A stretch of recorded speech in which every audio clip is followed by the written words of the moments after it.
অনেকেই মনে করে যে যারা হাইলি এডুকেটেড তাদের তো কনফ্লিক্ট ম্যানেজের ক্যাপাসিটি এমনিতেই আছে, সাইকোলজিস্টের কাছে আমি কেনই বা যাবো, আমরা কি নিজেরা নিজেদের প্রবলেম সলভ করতে পারি না? এই জায়গাটাতে আবার যদি একটু বলেন। না, কখনো কখনো পারি না। যতই হাইলি এডুকেটেড হই না কেন, কখনো কখনো পারি না। কারণ আমি যখন আমাকে জাজ করতে যাই, ডেফিনেটলি আমি আমার পক্ষে থাকবো, একটা বায়াসনেস থাকবে যে আমি তো আসলে ভুল করি নাই। এটা মানুষ মাত্রই একটা মানে স্বাভাবিক একটা নর্মাল মানুষের একটা আচরণ, প্রকৃতিগত আচরণ। সেটা হচ্ছে আপনার সাথে আমার ধাক্কা লাগলো, আপনি আমার দিকে থাকবেন, আরে ভাই কি হয়েছে, আমি বলবো যে খুব কম মানুষ আছে বলবো কি সরি, ফট করে বলবো কি ভাই আপনি একটু দেখবেন না, আপনি বলবেন আমি দেখবো মানে ধাক্কা কে দিল। এই কথা কাটাকাটিতে একটা ঝামেলা শুরু হয়ে গেল।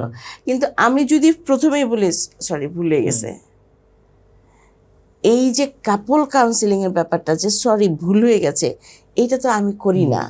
যদিও অনেক মানুষ রাস্তাঘাটে করে, কিন্তু কাপল হাজবেন্ড ওয়াইফের মধ্যে আরো করে না এটা হাজবেন্ডের জায়গা থেকে সরি, আল্লাহর রহমতে পুরুষ মানুষ, বিবাহিত পুরুষ মানুষ যখন সে স্বামী রূপে স্ত্রীর সামনে, তখন সে সরি কথাটাকে একটা যে শব্দ আছে ভুলে যায়, সেটা ভুলে যায়। সে মনে করে যে এই ঝামেলাটা অ্যাকচুয়ালি ওর জন্য হয়েছে, আমি খুব অসুস্থ, অ্যাকচুয়ালি আমার ওয়াইফ খুব ডিমান্ডিং, আমি খুব মানে অন্য মেয়েদের প্রতি ঝুঁকি, অ্যাকচুয়ালি আমার বই আমাকে টাইম দেয় না, আমি বাচ্চাদের সময় দিই না, কি করব, তারা এত ডিমান্ড করে, টাকা পয়সা রোজগার করতে হয়।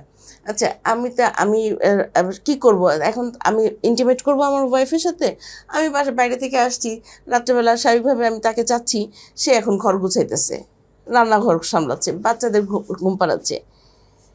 আপনি তো সব কিছু আপনার জায়গা থেকে দেখলেন।